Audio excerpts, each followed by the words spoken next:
ఓం శ్రీ సాయిరామ్. శ్రీ సత్యసాయి పరబ్రహ్మణే నమః. దివ్యత్వము గ్రహించే విషయములో ఎక్కువ మంది పొడుగాటి వస్త్రము, గెడ్డము, స్ఫటికమాల, జడలు కట్టిన జుట్టు వంటి బాహ్యమైన చిహ్నాలనే పరిశీలిస్తున్నారు. ప్రజలు అటువంటి వారు వెనుక ప్రయాణము చేసి త్రోవ తప్పుతున్నారు. భగవంతుని అవతరణమును తెలుసుకోవటము చాలా కష్టము. ఇప్పుడు కారుణ్యానంద చెప్పిన మాటలు విన్నారు కదా.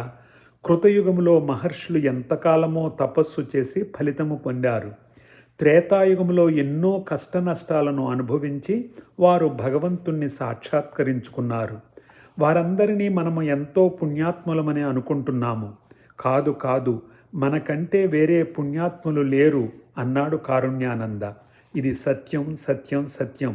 కనుక మీరు మహాపుణ్యవంతులని చెప్పుటకు సందేహమే లేదు.